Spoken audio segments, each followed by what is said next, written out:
Is Angel Reese, did she just run a coach out of town, and is she running a player out of town? Their best shooter out of town? Because Chennedy Carter looks like she's ready to book it out of Chicago. When your coach didn't even last one season and your best player wants out, it's clear the Chicago Sky have hit rock bottom. This isn't just a story of bad basketball, it's a full-blown implosion. The Chicago Sky are in chaos, plagued by locker room drama, questionable leadership decisions, and players openly considering their exit. Now, Marina Mabrey, she's already flown the coop on this team, and it was quote-unquote because of culture. Well, what happened to the culture? Who torched the culture?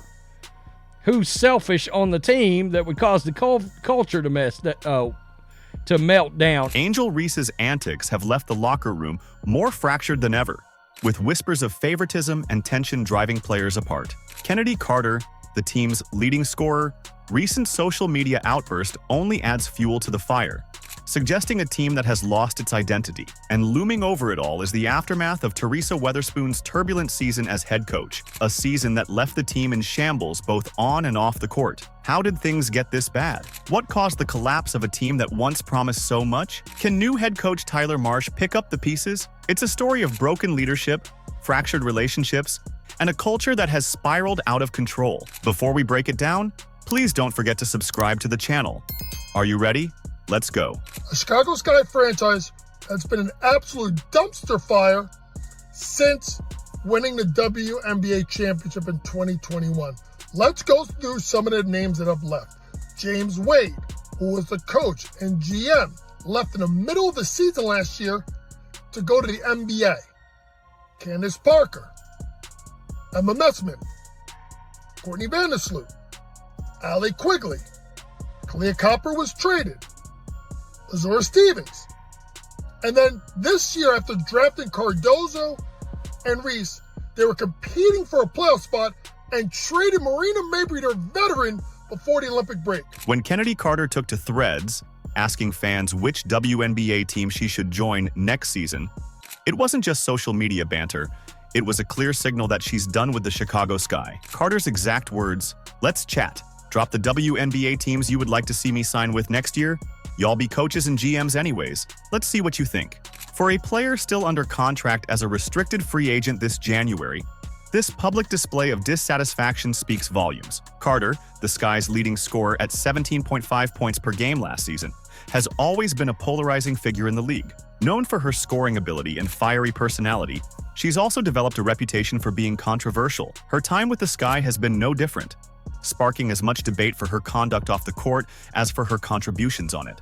Carter's recent outburst might feel like another moment in her dramatic career, but it underscores a deeper issue within the organization. When Tyler Marsh did the press conference, he talked about Angel Reese, he talked about Cardoso, who I think is going to be a star in the WNBA, but he did not really mention Chennedy Carter at all, and that raised a lot of eyebrows. When your top scorer openly questions her future, it's not just about her reputation. It's a damning statement about the state of the locker room. Keep in mind this was the exact same issue Marina Mabrey had during the middle of the season as well. Is Carter walking away from dysfunction, or is she simply adding to it? The Sky's response, or lack thereof, has only added fuel to the fire. New head coach Tyler Marsh avoided committing to Carter's future when asked, instead focusing on players currently under contract. However, new Sky coach Tyler Marsh was asked about whether he sees Chennedy Carter in the big part of what he's doing in the future during an appearance on the Athletic Women's Basketball Show. Quote, "In regards to Chennedy, she's a great player. She was a huge catalyst to what last year's team was able to do and accomplish, and obviously she's slated to be a free agent. So once those talks are up, we'll take a look at it." Interesting.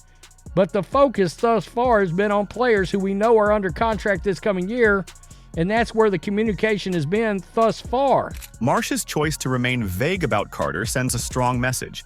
This is an organization at a crossroads. Is the new regime ready to embrace Carter's talent despite the baggage, or will they look for a fresh start without her? Carter's frustrations don't exist in a vacuum. The Sky have spent a year plagued by whispers of favoritism, questionable tactical decisions, and a coaching environment that many players found difficult to navigate. The fallout from Teresa Weatherspoon's short tenure as head coach lingers, creating a toxic atmosphere that even Carter's biggest critics might understand her wanting to escape. According to league sources, Weatherspoon had lost the locker room because of a culture that catered to the needs of a few players. Dear Lord. Social media exploded in response to Carter's Threads post. Some fans mocked her decision to air her frustrations publicly, calling it unprofessional and immature. Others defended her, pointing to the Sky's broken leadership as the real problem. One fan wrote, "If even Carter wants out, you know something's seriously wrong in Chicago." The fan reactions reveal a divided perception, not just of Carter, but of an organization struggling to maintain its credibility. Is the Sky the problem, or is it Carter? Let's just remember that Carter has bounced around and have been asked to leave multiple teams over the past few years, so she could be part of the problem. The bigger question is, will Marsh's fresh start be enough to repair the damage? Can the Sky rebuild their culture while keeping their best scorer, or is this just the beginning of a full-scale rebuild? If you've made it this far and are enjoying the video, don't forget to like, subscribe, and turn on all notifications. We know watching this video takes some of your time, and we appreciate you. Now back to the action. After a 13-27 season, the Chicago Sky have decided to fire Reese Witherspoon. In the words of Vince McMahon, "You're fired!"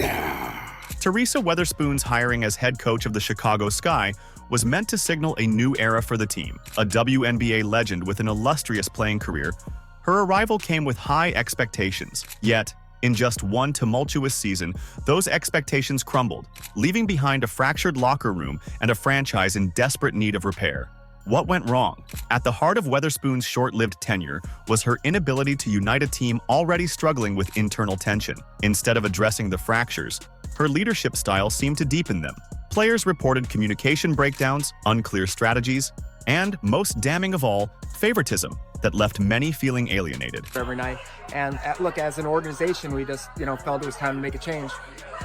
There's just private issues that I think we will keep just in the Sky locker room. Angel Reese became a focal point of controversy under Weatherspoon's leadership. Reports of Reese receiving preferential treatment, more minutes to pad stats, limited accountability for mistakes, sparked resentment among her teammates. One veteran player reportedly commented anonymously, "It was obvious who she was trying to please, and it wasn't the team." Younger players, including the talented Camila Cardoso, struggled to find consistent roles in Weatherspoon's system. Cardoso's potential was underutilized, sending a message that development took a backseat to keeping certain players happy. Here's Cardoso expressing her disappointment after another tough loss. Honestly, don't have an answer for you, but this was embarrassing. So I really hope we figure out what was wrong and go back to the court tomorrow, practice, or do whatever we got to do and fix it for our next road game. The midseason trade of Marina Mabrey further highlighted the chaos. Mabrey, known for her sharp shooting and defensive grit, was traded to the Connecticut Sun under mysterious circumstances. While Mabrey refrained from openly criticizing the Sky, her glowing praise for the Sun was hard to ignore. There's a level of discipline and a level of professionality here where, the players just have to worry about playing basketball. A lot of things don't get down to the players, and I think that's really good. Her words pointed to a toxic culture in Chicago, one where favoritism and drama outweighed collaboration and trust. Obviously the players here are very experienced and they want to keep a good environment, and they make sure that they kind of hold people accountable for that. So by the end of the season, the cracks were impossible to ignore. Exit interviews revealed widespread dissatisfaction with Weatherspoon's tactics and communication. Veterans questioned her ability to lead, while younger players voiced frustrations over unclear expectations. Even basic team principles, like maintaining on-court discipline, seemed to falter under her watch. The team's dismal 13-27 record, 5 games worse than the previous season, only amplified calls for change.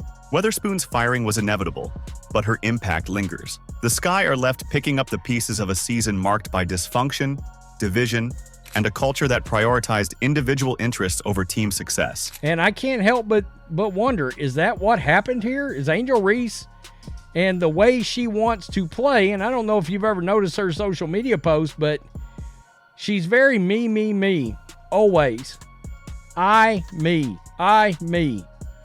Well, you may have a player that has decided that she's had enough of that. Angel Reese was supposed to be the face of the future for the Chicago Sky.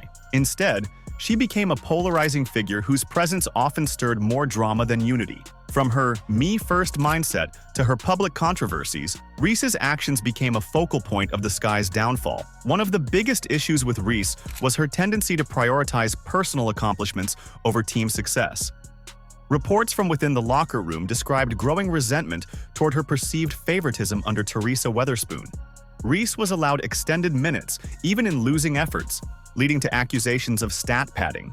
Critics jokingly referred to her rebounds as me-bounds, pointing to her inefficient play and tendency to prioritize numbers over impact. Definition of stat padding: you are down by 22 points, and you've got the Fever's bench player, bench player, bench player, bench player, bench player, playing against bench player, bench player, bench player, bench player, starter, just so that she can get her double-double.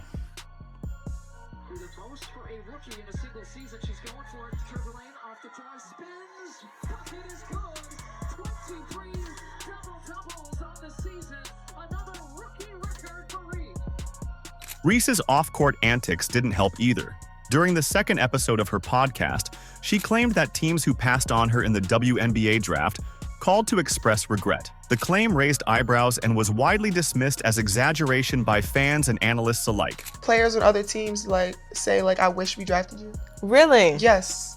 Like teams that have drafted that were above me, that the players that got drafted above, and it was nothing against their rookies that got drafted, but they were like, I wish we were teammates. I wish we drafted you.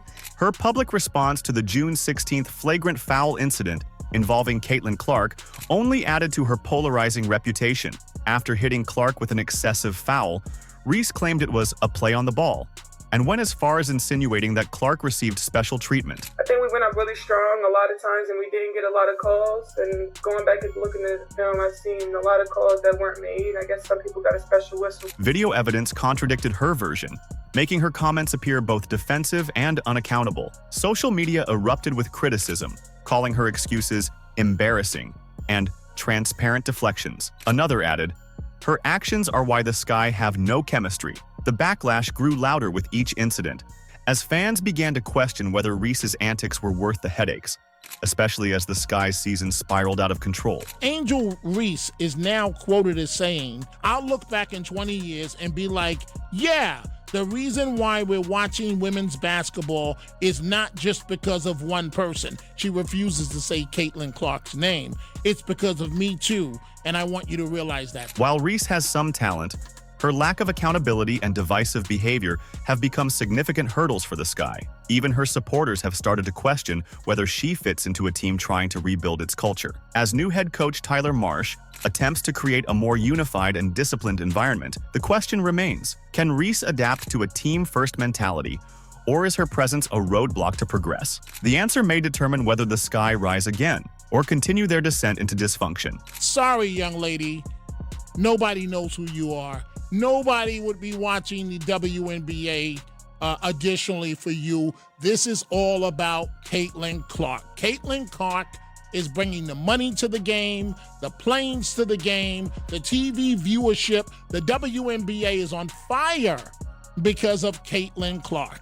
While the Chicago Sky were imploding, the Indiana Fever were quietly building something extraordinary. What sets the Fever apart isn't just their growing success on the court. It's the culture of discipline, transparency, and teamwork that fuels it. In a league that thrives on competition, the Fever have emerged as a shining example of how to do things right. At the heart of their resurgence are President Kelly Krauskopf, General Manager Amber Cox, and head coach Stephanie White. Their leadership goes beyond making smart roster decisions. They've cultivated an environment where players are empowered, accountability is prioritized, and the team's vision is crystal clear. Krauskopf's return to the organization marked a turning point, bringing a steady hand and a long-term perspective to a team that desperately needed direction. I really feel like we're poised and we're set up for a great, successful next era of Fever basketball. There's something about the way she plays the game, her passing, her shooting, that people really identify with. The biggest catalyst for the Fever's success has been Caitlin Clark. From the moment she entered the league, she was a game changer. Not just for the Fever, but for women's basketball as a whole. Clark's record-shattering rookie season was a testament to her talent. But what truly stands out is her attitude. Teammates describe her as fiercely competitive but relentlessly supportive, the kind of leader who elevates everyone around her. She sees the game at a bigger scale, obviously with the platform that she's created for herself, and then that's transitioned to the game. It's huge. And I think, like, for me, especially as a point guard and as someone that's delivering a lot of the passes that lead to shots, like, if I miss, she's definitely going to say, like, you got the next one. Like, I can count on her for keeping me, like, confident and positive. So yeah, I think that shows the player that she is and the leader she is as a point guard. Clark isn't the only star in the Fever's constellation. Aaliyah Boston, Lexi Hull, and Kelsey Mitchell have all thrived in an atmosphere that values both individual brilliance and team cohesion. This balance is where the Fever truly shine. Unlike teams that focus on one or two players at the expense of others, the Fever have created a structure where everyone has a role, and every role matters. The Fever's rising reputation has made them a coveted destination for free agents. Players across the league have taken note of their commitment to winning and their inclusive environment. With a young, talented core and a leadership team that knows how to support success, the Fever are on a clear championship trajectory. The message is simple. If you want to be part of a team with vision, discipline, and a chance to win, Indiana is the place to be. Yes, we are. We're definitely in a position, and I would think that if you are a smart basketball player and you watch the way she plays, you would want to play with her. This commitment to excellence isn't just about creating a winning team. It's about building a sustainable culture. The Fever are proving that success isn't just built on talent.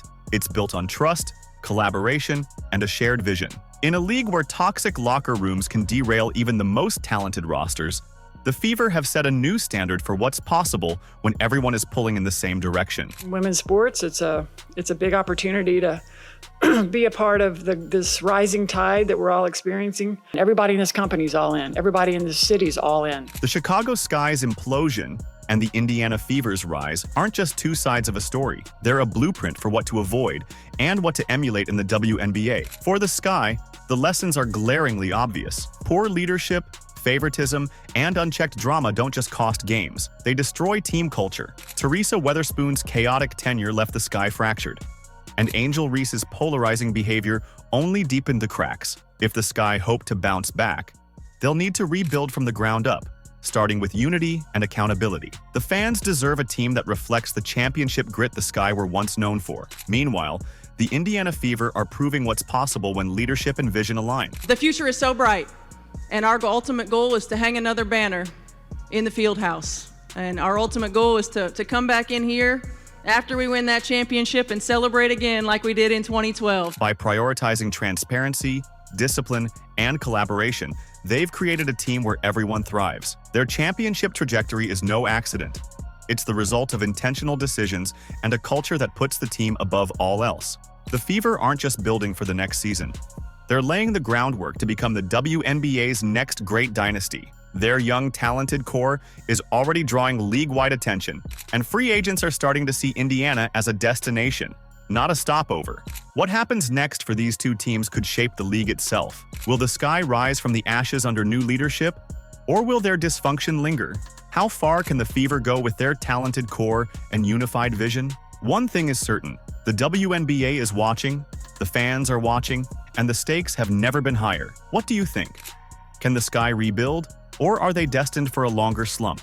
And are the Fever the next WNBA dynasty in the making? Let us know in the comments. Like, subscribe, and turn on all notifications so you never miss out. Click the video on the screen, and we will see you in the next one.